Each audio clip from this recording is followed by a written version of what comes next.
Well, hi, good morning. It's the 12th day of the 12th month today, and I've got two ideas in mind for this radio. One is to try to solve the loose tube problem, or the bad pin contact problem with the detector tube, and make this reliable.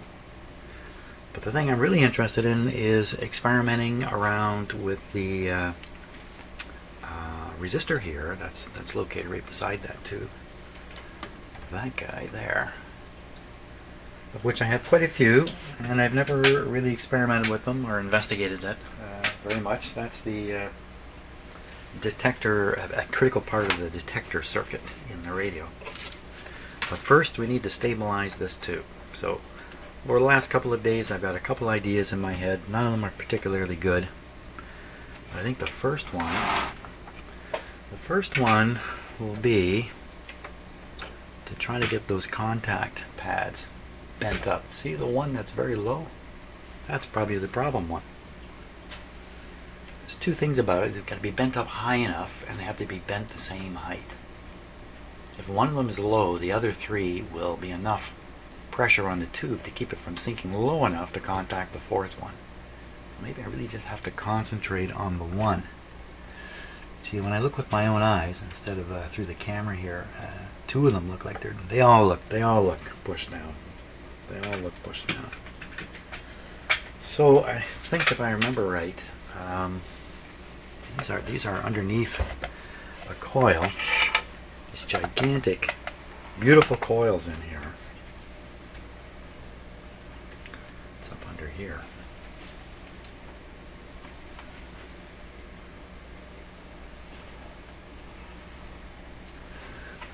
Finger in the socket, so yeah, right underneath it. Boy, I really don't want to remove this. I don't know what kind of trouble I get into if I did. I don't know how it's mounted exactly or anything.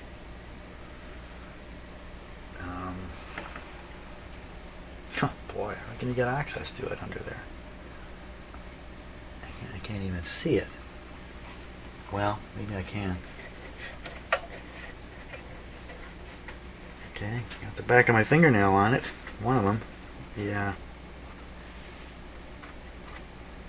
I'm not sure what I'm touching in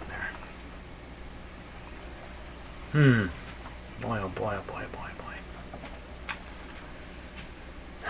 So, in my mind, let's say this is the tube pin coming down and pushing on the tab. But the tab has been bent. So I can push this up all I like. It only comes up to the top of the deck, of course. I can't bend it way up. Only bring it up so far, and it's just going to do nothing to it. My only hope would be to apply pressure right back here. Try to get it to deform the metal a bit and bend it back up.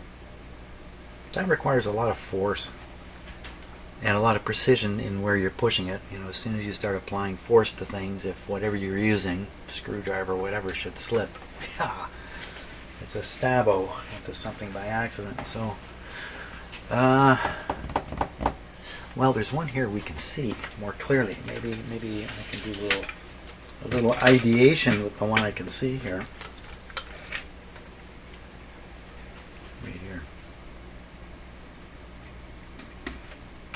Oh my gosh, you know, they are sprung up tight against something. They're actually, well, there's a tube in there. That's what they're sprung up tight against. Let me take the tube out. Well, that gives you an idea of the travel. All four of them are just perfect. When you take the tube out, they do come up against the surface. How in the heck would you ever, you know, once they're bent down, it's really tough to bend them back up. Oh my gosh. Trying to blindly put this tube in. Here we go. Well, really, I'm just... so even if I were able to get this off, I don't know that I can do anything in particular. Here's another one right here. So, just in looking at it, it's kind of... So these are tabs that are bent at the top. If I hadn't bend the tabs and pop this piece right out, you know, from behind the wheel here, behind the coil. Pop it out, re-bend it, put it back in, bend these tabs. Sounds suicidal to me too. You'd have to take this off. This coil would have to come off. So I had tried hooking them by putting a hook through one pinhole, grabbing one of these and then pulling it up. So I tried that. It was a little awkward. So when this tube is out, these go flat. The same with this one. But when that other tube is out, they do not go flat because somebody's plunged that tube way down there, way down in there.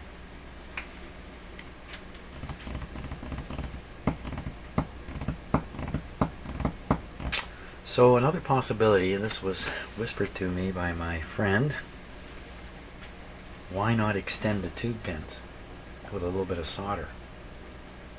Particularly if it looks like 3 of them are managing to make connection and 1 is not. Just extend the 1 tube pin. Just a slight touch of the tube brings it into contact. But just put a little bit of solder on the tube pin. Like I really do all the tube pins. It's really not critical that it just be the one, because each of the fingers is independent of each other. Because it's just a hair distance. Just a hair distance.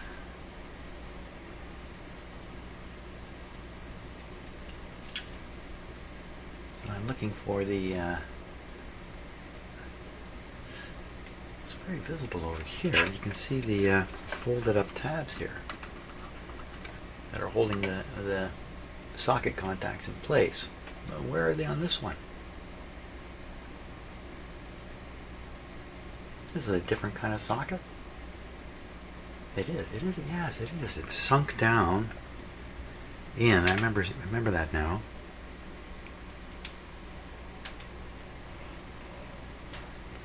There's something more to this. Why is it sunk down? It's found some kind of a plate or something underneath.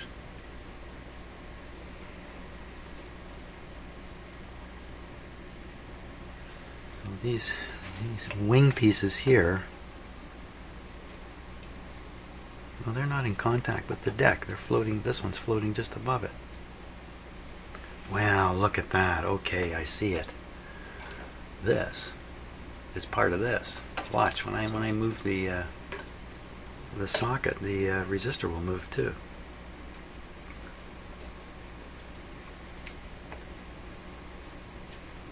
It's mounted on something. Sure looks like this socket would come out the top, because this can't go down through the bottom.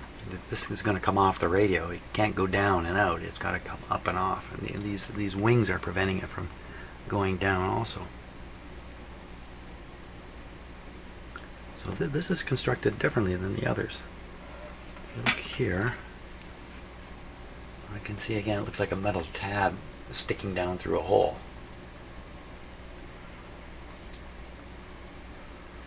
There's something different about this socket. Is that what I mean?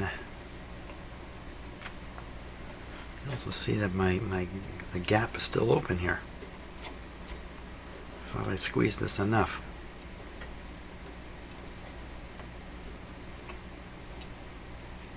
So notice the shape of this is such that when the tube is in, the tube locking pin is ready to slip out. It's very close. It's just getting caught, but there, see, it slipped out. You can't make that happen in these other sockets. It's got to be because this is still split and it's not actually as tight as it could be. we could get this out somehow, if there's something easy about this, which I doubt. I mean, this is going to have wires connected to it underneath somehow. All of it covered up by that great big coil.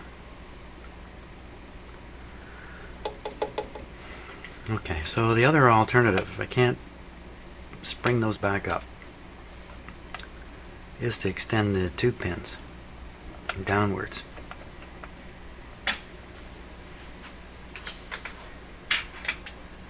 Extend the tube pins downwards.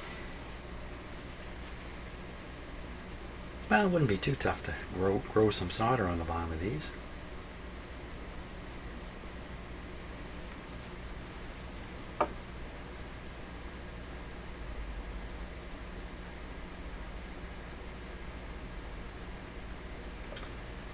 One or the other of these two is short.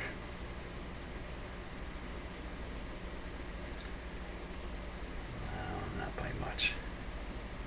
This one seems a little long. Just from the, you know, when they put these together, the wires from inside the tube come through the glass envelope out into the air.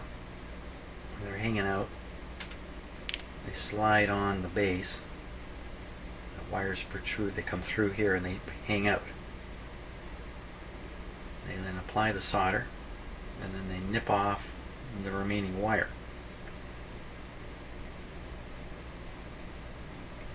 They must have sanded it or done something. This is really, really smooth here.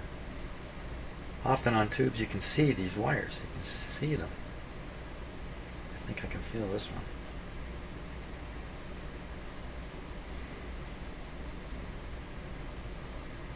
Yeah, actually see the bulk of this tip is actually solder. Well, I think that's my only option. That's the option to try. Anyway, I'm not saying it's the only option. It's the first option I think I'm going to try. It's fairly easy. There's no risk really to anything, and the chance of success is there. Yeah, I think I should try that. Okay, let me get ready for that. In the meantime, I'm watching a very exciting episode of Mayday, one of my favorite TV shows, which in some countries is called Air Accident Investigation. Let's go watch the plane crash here. Okay, hey, let's have a little chat about safety here while I'm staring at all this lead solder in front of me. As I mentioned, I'm watching this TV program about airplane crashes. And the plane crashes because of the failure of an administrative safety rule. And I want to draw a difference between administrative safety and, I'm not sure what the other term would be, non-administrative safety. So a good example would be a factory and an area of the factory where nobody should go because it's very dangerous. So the management are concerned about this, so they put up signs and they draw a white line on the ground and they tell everybody don't cross the white line, and they talk about it in their safety meetings and all that kind of stuff. They even get people to sign a piece of paper saying, I will not cross that line. Sooner or later somebody does cross that line and they get hurt. That's because the safety was dependent upon the behavior of people and nothing more. So an alternative would be, well, let's put a barrier there so people cannot cross the line. Let's put a barrier there with a doorway in it and a lock. And they have to go and talk to somebody to get the key to go through the door to get into that part of the factory. Now that's the other kind of safety, where there's a physical barrier or something physical going on. It's not dependent on people remembering a rule or anything like that. So we face these every day. I'll give you another example. Do you drive a car? Do you stop at red lights? Why do you stop at red lights? Because you've been told to. You've been trained to. That's an administrative safety rule. And you see people break it all the time. Well, I don't know. Okay, people occasionally break that rule, run the red light, and a disaster happens afterwards. Same thing at railroad crossings with the flashing red lights. You're supposed to know enough to stop at a railway crossing. when you see the flashing red lights, but once in a while people don't. So they have a barrier, right, the cross arm that comes down, to implement the other style of safety. So I'm just saying this because I'm just trying to share these very, very fundamental principle of safety. It's applicable all around us. Like you're a supervisor, your employee comes in, they got a cut on their finger. How'd you do that? Well, I did this. Oh, well, don't do that again. That's an administrative safety rule. We'll fail at some point. So in the case of this airplane, what happened was the airlines were required to perform maintenance based on the manufacturer's recommendation every, I don't know, I'll make this up, every 3 months. And this airline decided to do it every 9 months. The administrative safety rule is to do the maintenance every 3 months. And they just changed the rule. So anyway, I won't go into that any longer. Let's look at all this solder here. I thought it might be wise to build up the solder on the pins using this solder. This is what you might call pipe solder. Although in a minute we're going to see that's maybe not the best thing to describe. This is a solder you see me using for the last few years, really. This has lasted me a couple of years. Look, it's running out. So I purchased more solder. It's just waiting to be used. But let's look at these different solders here for a second. So we'll start with this one, the one I've been using all along. The mixture of lead and tin in here is 63% tin, 37% lead. 63-37. And this is known as eutectic solder. Not that I'm an expert in solder, I'm not. But the idea is, when the solder reaches the freezing point, when it cools down and reaches the freezing point, it will go from liquid to solid really quickly. Really quickly. Benefits of that? Well, it doesn't remain a soggy mess for a while. It freezes very quickly. I guess that's the advantage of it. I think this has some rosin in it, but that's not what I want to talk about. So this is a eutectic solder, fastest freezing solder on the planet. I went and bought this. So this is not 63-37, this is 60-40. So this is close, but not quite there. So this will behave a little differently as it solidifies. It's going to solidify a little bit slower. It's going to melt away a little bit slower too. It's going to be, there'll be a period where it's a little bit, I don't know how to describe it. Well, do you know what a plumber's wipe is?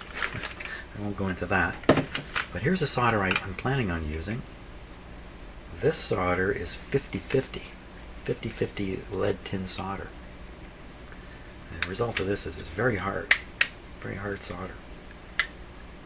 When I was looking at it here, just before I turned the camera on, I was just getting a little interested in it. It says, read cautionary information on opposite end.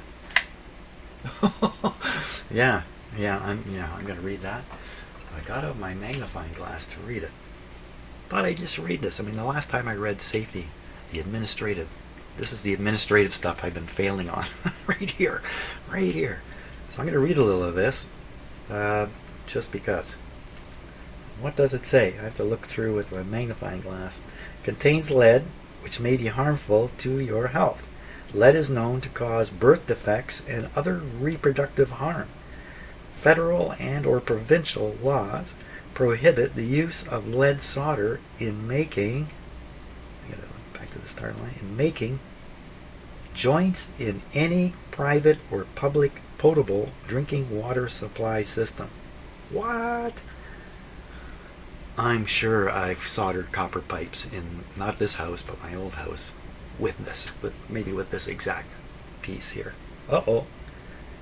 So there's a problem with an administrative rule that's so small you can't even read it, so you're going to ignore it. Yeah. And what else does it say? Avoid breathing flux fumes emitted during soldering. Flux fumes may cause pulmonary irritation or damage. After handling solder, wash hands with soap and water before eating or smoking. That's kind of funny, eh? Yeah, before smoking. Well, then they need another whole paragraph on smoking here, don't they? Eating or smoking, everything else is fine. Keep out of reach of children.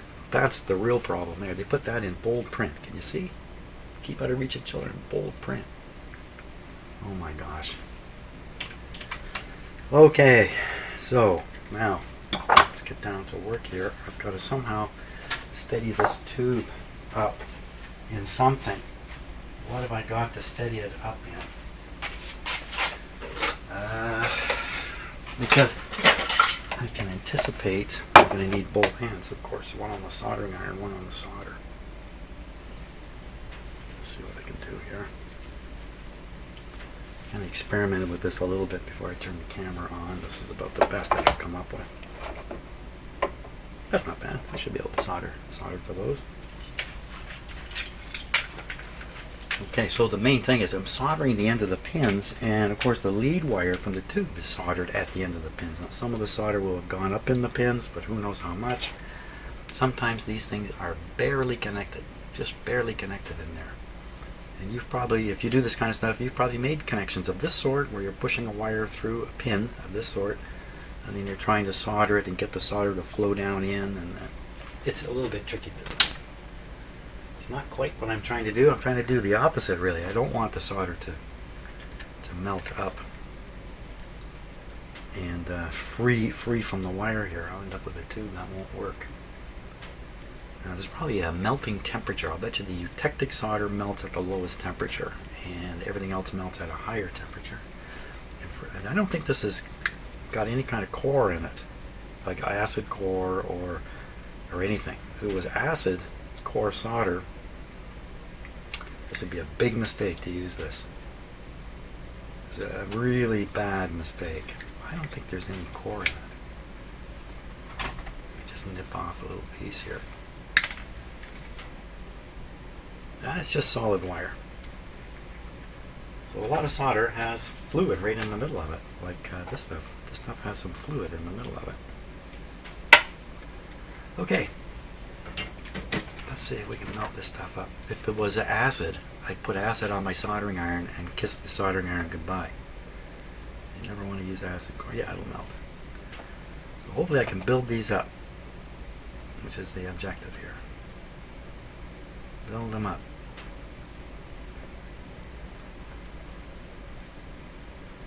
Build them up. I mentioned the plumber's wipe. It's a big, this is stuck.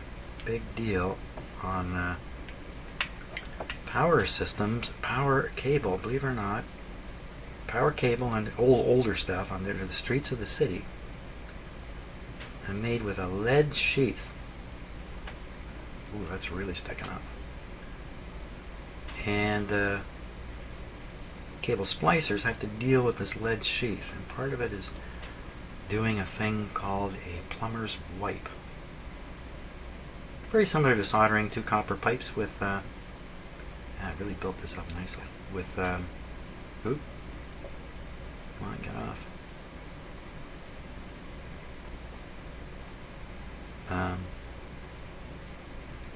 Yeah, some melted solder. You grab a cloth when you're doing the pipe right at the end, and you wipe the cloth around on the solder. So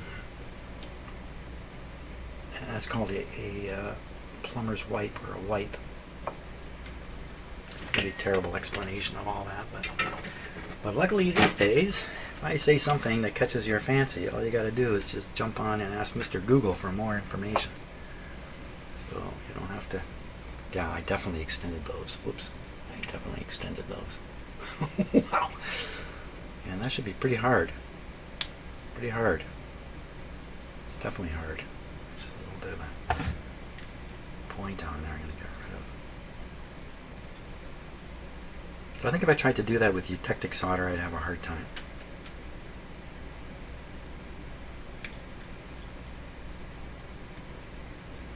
Kind of a pointish contact.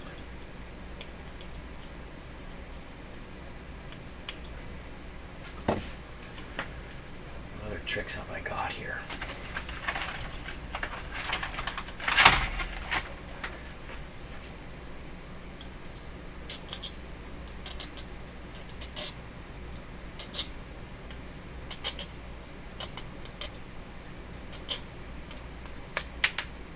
Oh, okay, that's a good test.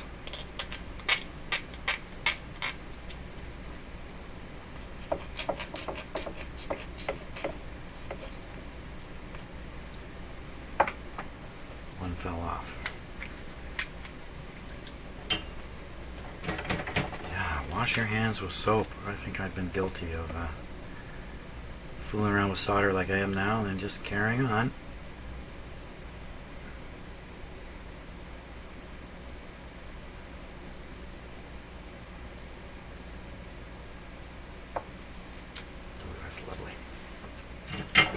That one's lovely.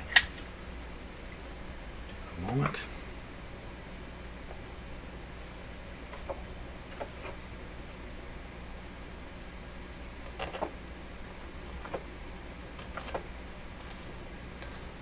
So thank you, my friend, for suggesting this. I was thinking of something similar, except it was to put something in the socket over here and sort of raise up the socket.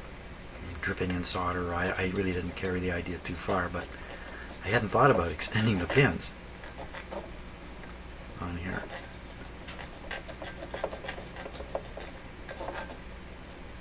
I just don't want a really sharp point.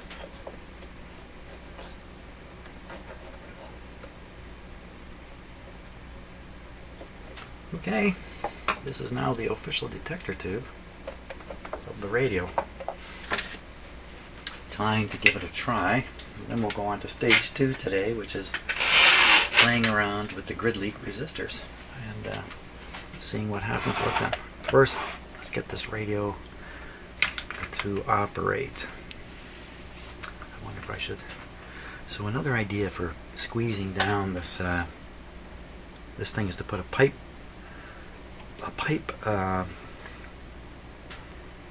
thing on here and screw down the pipe thing. And the reason I haven't done that is because I think I'm going to have trouble getting at the screw to tighten it. But that, you put just a huge amount of force on it that way. See, look at this. Maybe this has stretched a bit since I put it on. It won't matter anyway, because I could put another one on too. Maybe it won't matter now.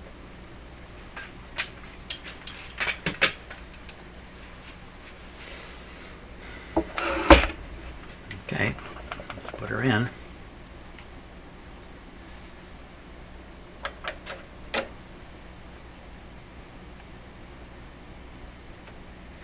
So now it feels solid like the other tubes. Thumbs up.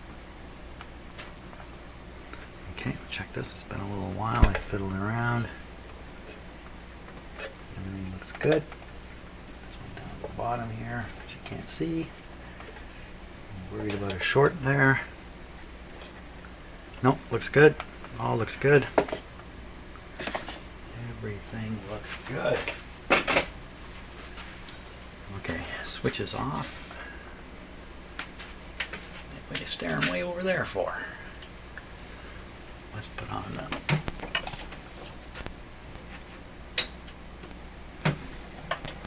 One of these videos I'm going to tell you a little more about what it's like to be a video maker like me. I mean, I'm a real amateur at doing this. I'm not Mr. Professional Video Maker. But I've got enough people who have subscribed to my channel now that I get invitations weekly to get involved with companies that want to promote their product on my channel. And I don't know if you notice it, but a lot of video makers who have gone from being, say, top-level amateur makers to something close to professional, and then they start talking about these other organizations they're getting involved with. One of them is Patreon. I'm not trying to knock Patreon. That's not what I'm talking about. I'm talking about companies like Nike. Nike sent me an email, offered me money to stick an advertisement for their shoes on my channel, because apparently people who work on old radios need new shoes. I don't know, but you know, I haven't pursued any of these. I don't plan to, because if I get caught up in one of them, you do get caught up in it. It changes the nature of everything you're doing. Okay. I gotta think now. Stop talking about that stuff and get focused here. Focus. Okay, gotta turn on the high voltage supply, get it warmed up. I have the speaker plugged in. Do not have the antenna connected. I bet you I don't have the switch thrown. What was I doing? Was I on the ham radio last night? Makes me throw switches. Okay, so the antenna is here. So we're just doing this simple single wire connection. That's been enough to make it work. I'm going to have to go and check that switch. I'm going to stop for a sec here. Well, I just thought of another great example of administrative safety solutions. So this thing says keep out of reach of children, and they put it in bold print in there somewhere, in bold print, keep out of reach of children. That's an administrative solution. It's telling me to behave a certain way. Don't give this to my kids. Of course, my kids are adults, so it doesn't really matter. They have their own solder. But what about drugs? So when I was a kid, the administrative solution was keep the drugs out of your kids' hands. Put them on a high shelf. That's interesting. Keep them out of reach of children. That's a little more, well, as long as you do it, you're creating a bit of a barrier. But today, when you buy prescription drugs and stuff like that, they come in containers with child-proof tops. You don't have to rely anymore on people's behavior. There's a barrier there that children can't get through. So just a little something for you. If you work in an industry that involves safety, this is a big issue for you, for sure. And who doesn't? Who isn't involved in safety anyway? Okay, now I'm going to check that switch. Okay, I think I'm ready here. You might be able to hear the cooling fan blowing on the power supply that powers the heaters. It's a big power supply, so it's got a noisy fan in it. Does have the B plus on it. Okay, step one. Why don't we do it this way? I'm going to bring up the B plus without the heaters. Okay, let me just move the camera. I gotta watch that B plus meter there. Didn't do anything.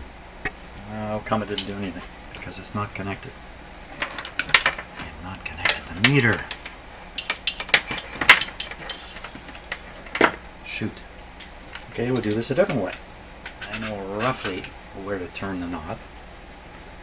So we're going to turn the knob to roughly where it should go. About there.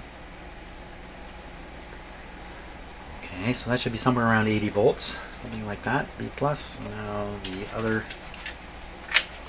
voltage is coming here. Put this one up around 25 or so. There we are.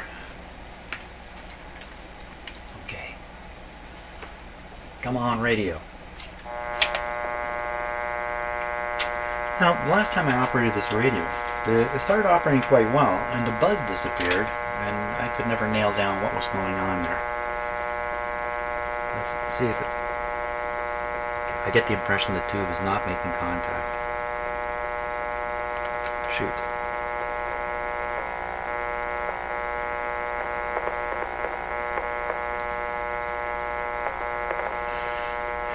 That's interesting. That variation is coming not because I'm moving this tube. It's because I'm just contacting the outside of it.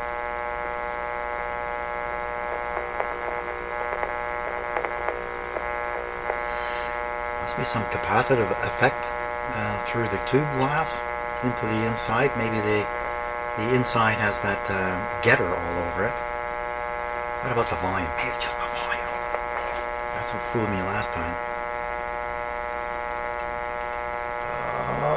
It's not going to work.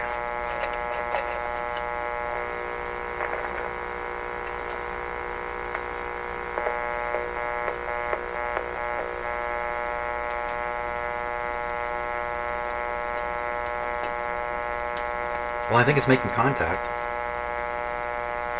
Why are we not hearing it? What could have gone wrong? Could be the antenna's not connected. Antenna not connected. Let's connect it. Just stepped on it and pulled it off. Okay, we're on.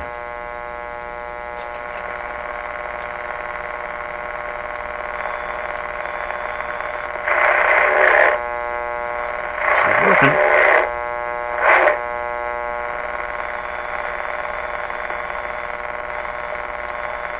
Just Doesn't want to pick up the particular station.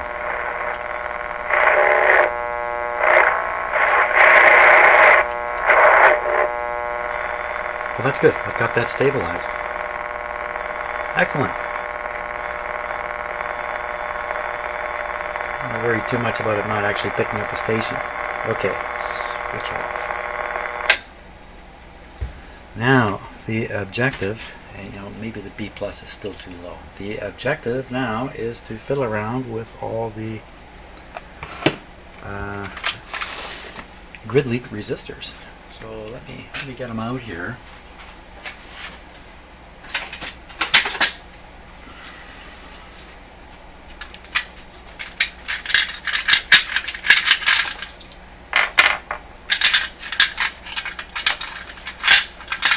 Now these can vary all the way from a few 100,000 ohms all the way up to 5 to 10 mega ohms. Don't really know. I don't know all that much about this. I've never fooled around to this degree with them.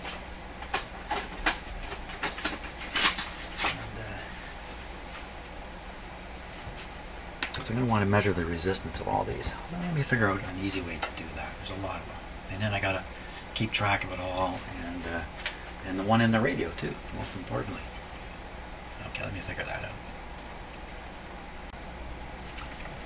Okay, I think I got everything ready to go. Those are just the leads from the ohmmeter. Let's pick one. What's he say here? Kelford tested 1/10 mega ohm. So 100,000, so that'd be 100,000 ohms. Oh yeah. This is on the 20 mega ohm scale. So that looks like more like 0.2 mega ohms. 190 K. Put it down. Put it in here. That's the idea. 190 K. It's a little crowded here in my shop. 190 K. There we go.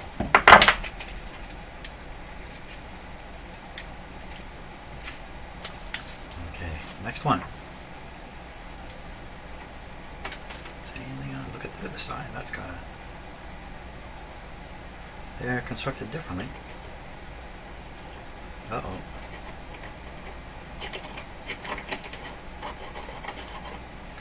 Looks like it's open.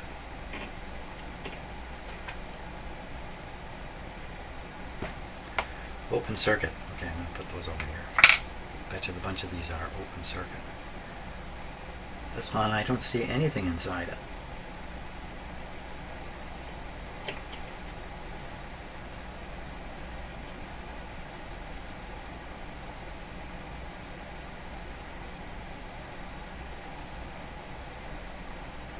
Acting like a capacitor.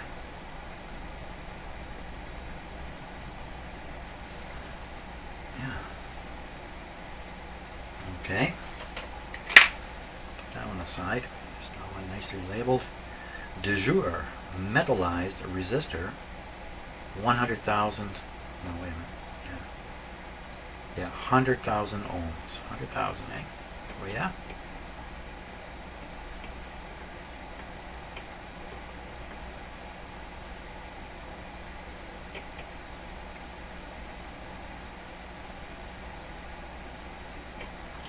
Looks like a 0.2.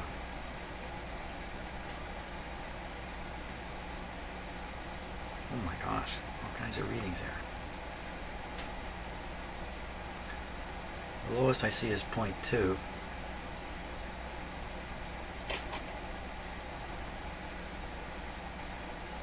0.25.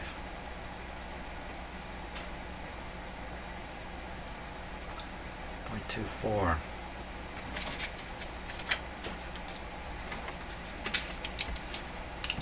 240K.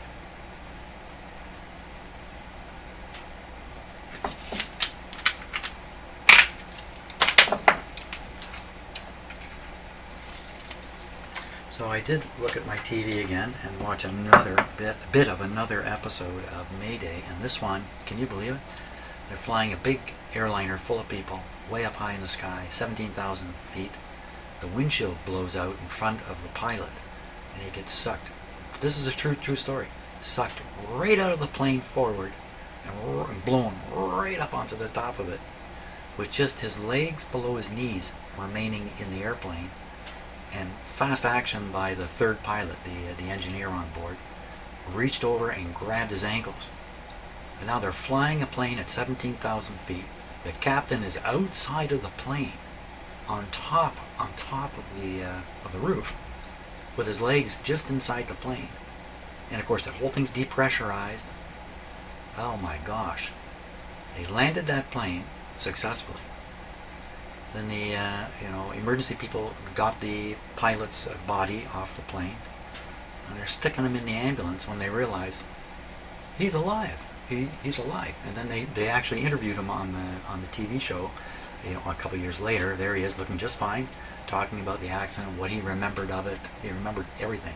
But I remember being outside the plane. Can you just imagine that? You're a pilot, you're flying 1 minute, and the next minute you're outside the plane. Oh my gosh. Holy smokes.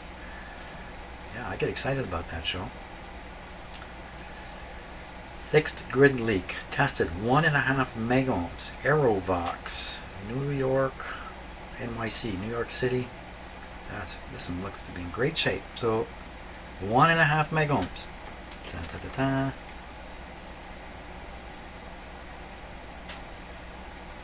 How about 3? How about double that? How about 3 megohms? 2.8 megohms. Okay.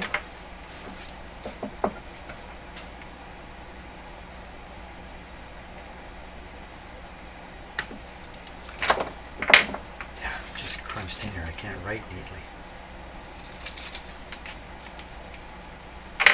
2.8. Next one is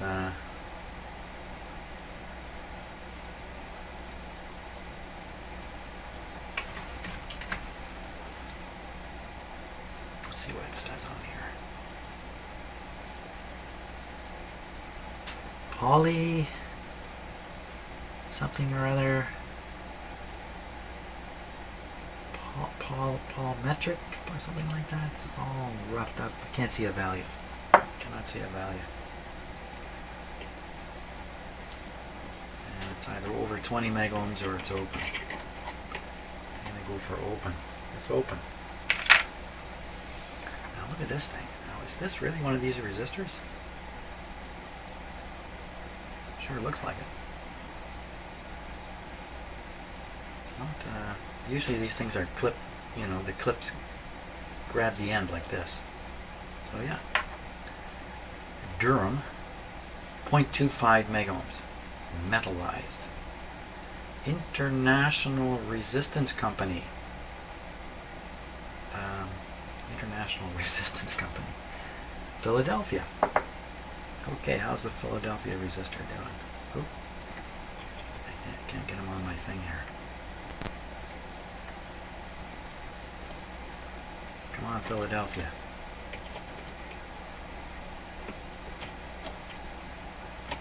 Open. Okay, here's one. This is megohm tested grid leak. Megohm, so it must be a meg. Oh, 2 megohms. Okay, 2 megohms, eh? Yeah. Let's find out.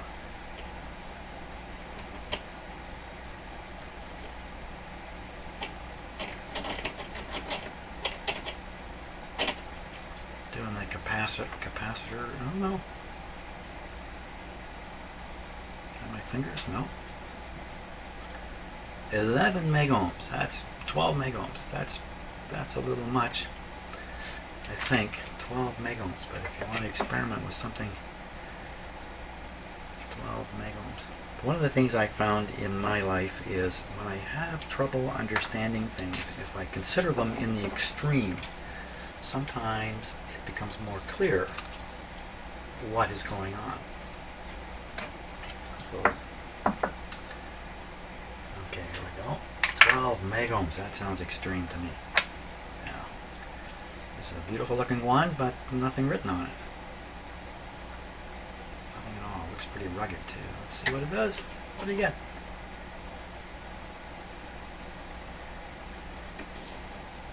very conductive. 2.3. And a 2.8 spot, so I'm going to put it in with a 2.8. 2.8, 2.3. What's half a megohm between friends? This one, the label's all wrecked on it.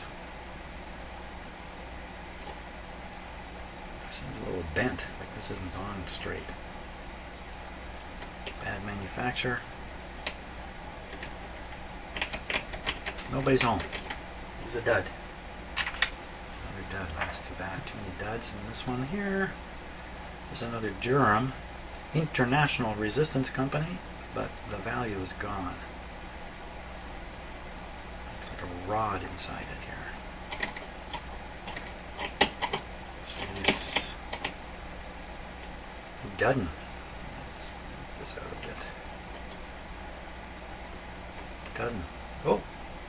No, that's that capacitory behavior of my meter. It's a dud.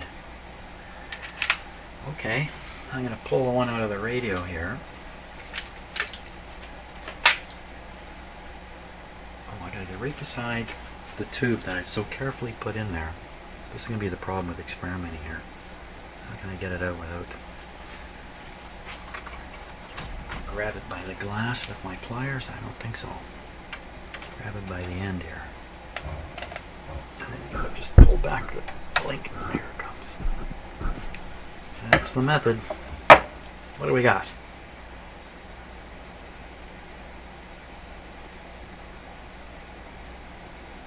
Resistance unit. Something radio. Haven radio? Graven radio? Sign of merit. And the sign is S-I-N-E. Sign of merit. Let me get my magnifier because I can't quite read it here.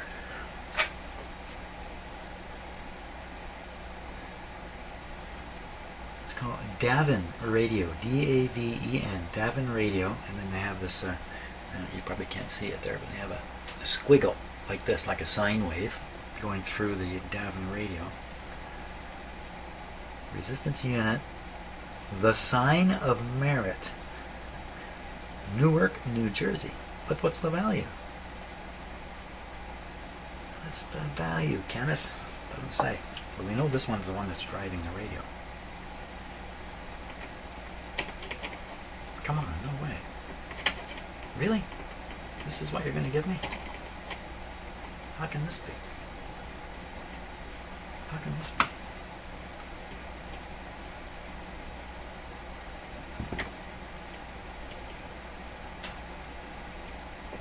Really? Is it possible you can run these radios with a grid leak missing?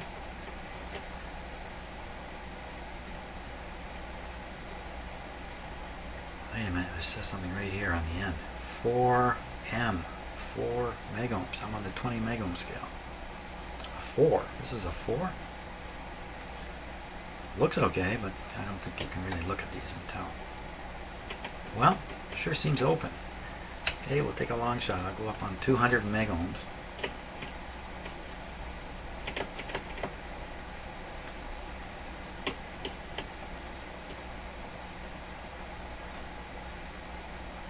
My meter's very unreliable here. Okay, well it doesn't go any lower than 10.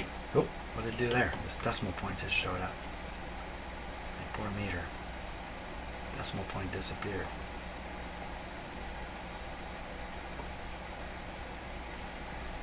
So 1 megohm. It's 1 megohm now. Yeah, poor meter.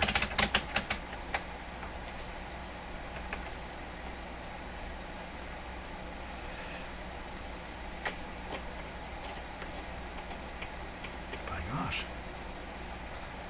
I think it's open.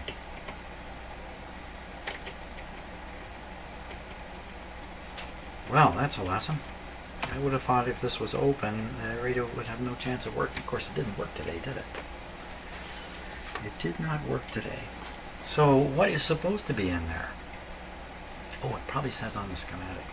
Okay, so I don't want to mix this one up with the other one, so I'm going to put it back just laying in the bottom of the radio here as the original.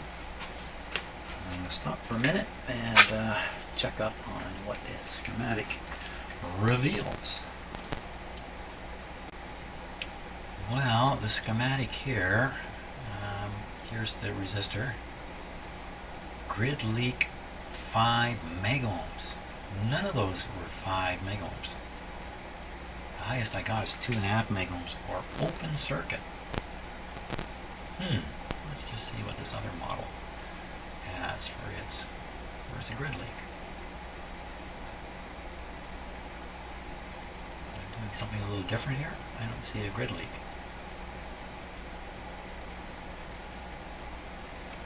Well, the grid leak detector is actually more complicated to understand than you might imagine. There's no grid leak here, so this is doing something. I believe what these are coils arranged so the capacitance is lower than it might be if they weren't wound a certain way. I think that's what this is indicating. I'm not sure why they show them like this. They don't show them that way here.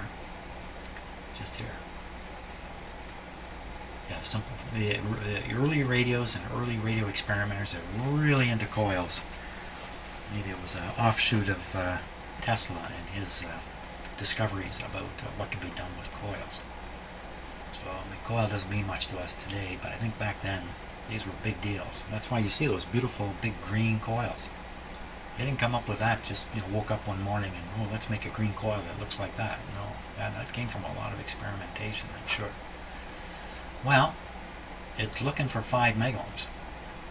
As far as I know, any resistor will do in there. It doesn't have to be this glass type. Any resistor will do. It would be interesting if I put a variable resistor in there and just turned it up and down. Now these things just didn't exist back then, as far as I know. You just couldn't make them. Well, that's an interesting thing. I'm going to stop and ponder what my next move is with this. Well, obviously my best option is to try it with the highest value one I've got, and this one looks like it's got nickel-plated contacts on it, and no trouble on the ohm meter. The clamp down there doesn't look great, but let's stick it in. You know what? I've got the B plus on here. Just turn that one off. Just because my fingers are right where I can't really stick it down there. Let's try this.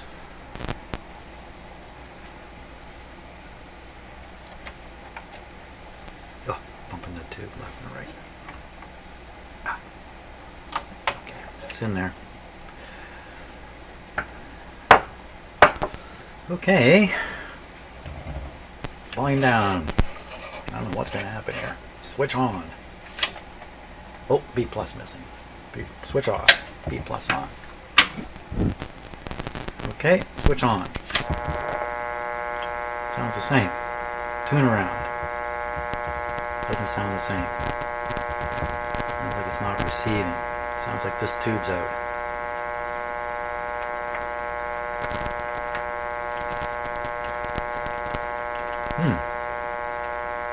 Volume. Fooled by the volume again. Oh, much more volume. Much more volume there. See my hand on the... I can't turn it up. It's too loud. Excellent. Tune in.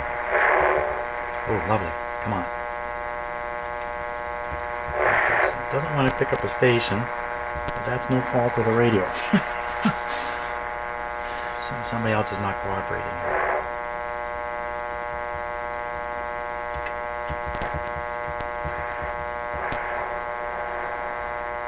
It's fading out.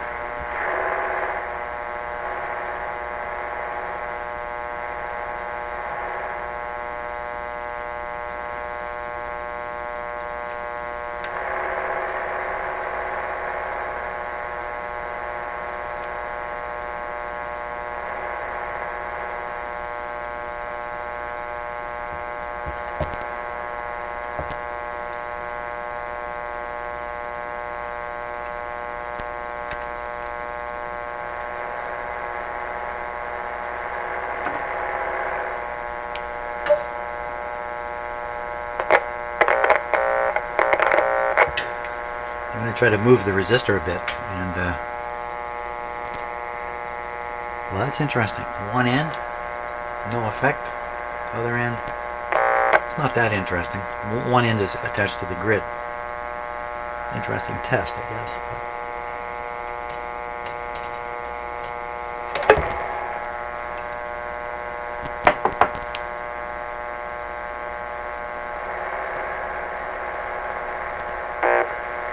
Touched it.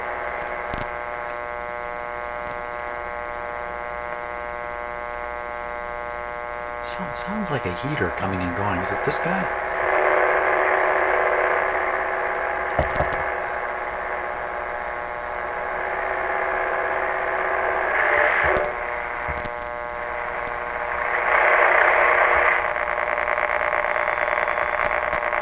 I think that's where the station is. I think.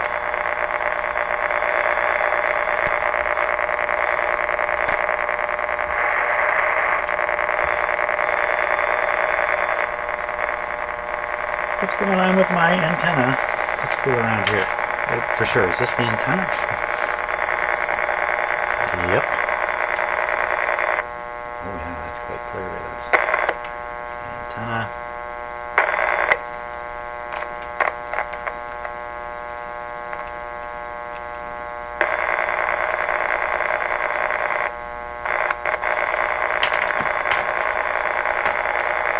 I'm going to go check my antenna arrangement. Maybe there's something. Wow, how come?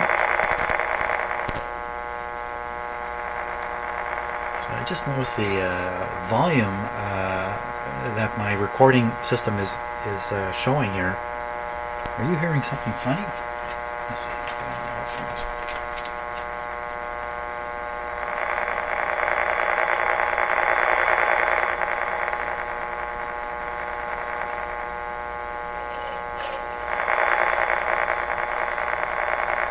No, you're hearing exactly what's there to be heard. Don't know why the volume measurement is going. Anyway, speaker, it could be the fact that the speaker is aimed basically right at the microphone here. Maybe that's just all it is. Yeah, I'm sure that's all it is. Okay, I'll have to check my antenna. Get this radio working here. So here's what's happening on my SDR here on the same antenna. It's just loaded with noise. And we're tuned to right around, here's 590. This is the station I'm trying to pick up. Let's hear what comes out of this.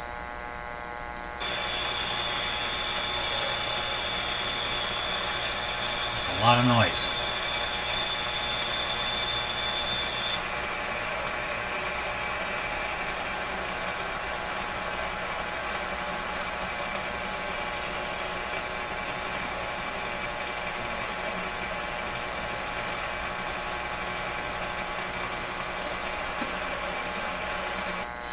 What I'm going to do is I'm going to try to improve this somehow. I don't know how. Switch around antennas and that. Try to get more signal and less of all this noise. Some pretty strange looking things there. Look at this thing right here under the green line. Look at that. And his cousin is doing the same thing over here. And over here. What's that sound like?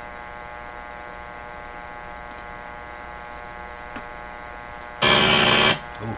Okay, so that's that thing I hear all the time in here. Okay, yeah, let me go fiddle around with antennas and see if I can get something better going here.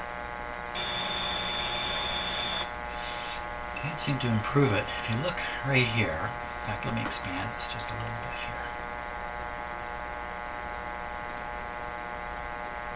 So there's the 590 signal coming.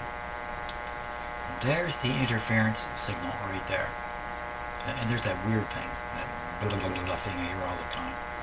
So on this SDR, this gray zone you can see here is the bandwidth. You see the bandwidth is just enough to catch this guy. I'm going to shrink the bandwidth. We'll listen to the change that happens.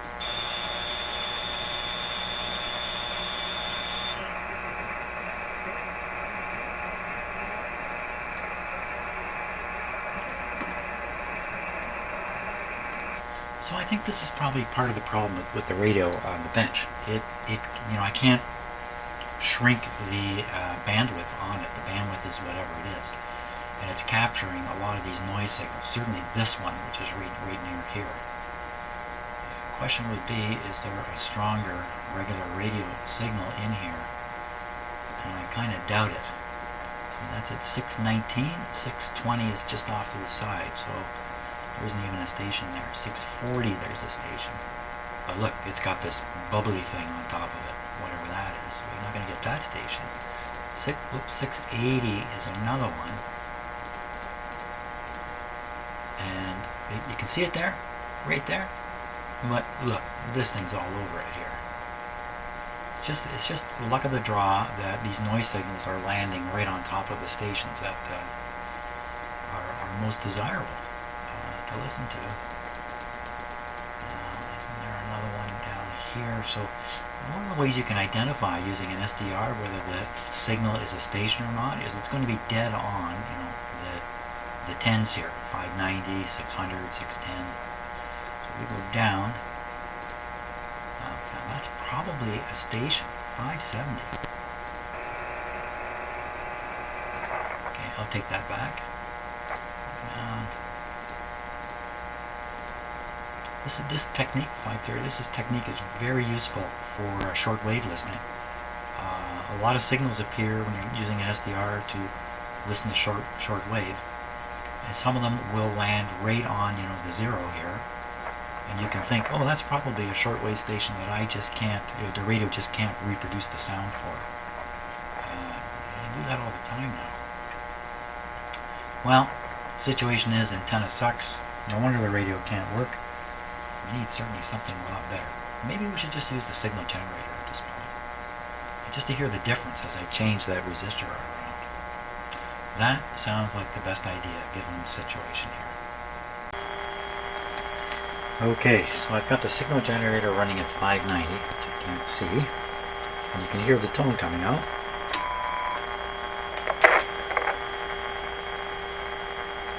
What happened there?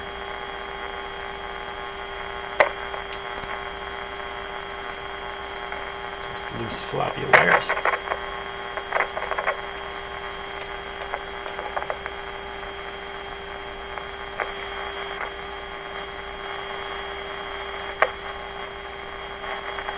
My nail connector's crappy. Okay, now is this going to be, you know, this is a fairly low signal here.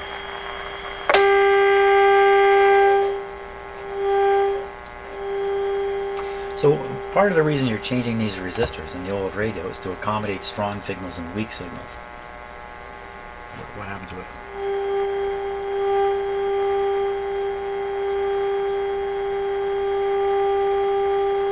Up and down.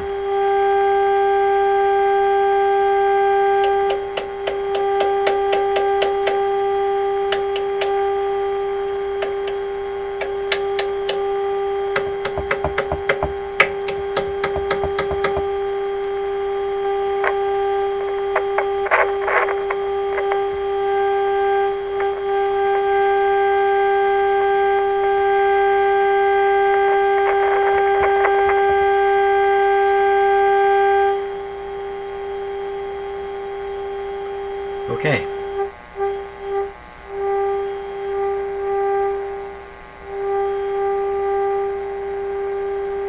There's no automatic volume control on a radio like this, so it's up to you. And part of that is this resistor change. Now I'd like to get the resistor right out of there with the radio operating. What would happen if I did that? It's a pretty big resistor, so I don't think it'll do anything.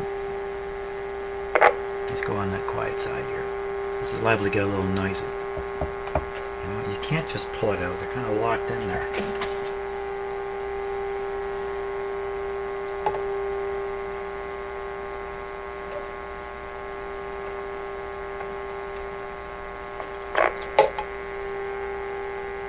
The radio's still working. Notice it's buzzy now. A little bit more volume. Tell me it works better without it. Well, the original resistor appears to be open. Let's go back to the antenna. We're on 590 now.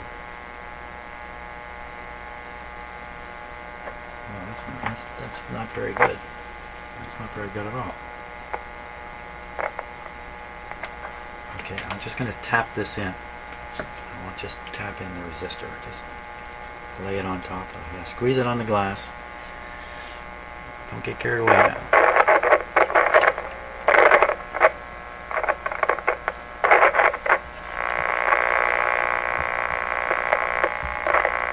On, off, on, off.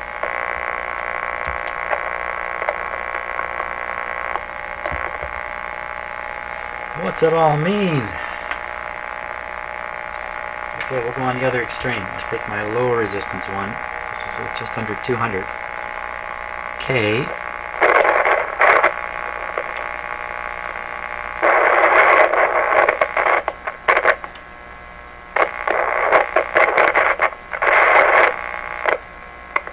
Pretty quiet. We're still on the antenna here. Didn't like that. Likes the open better.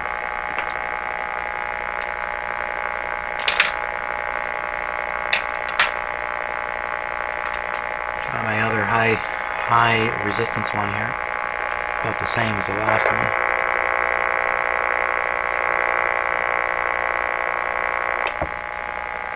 Well, it's a mystery.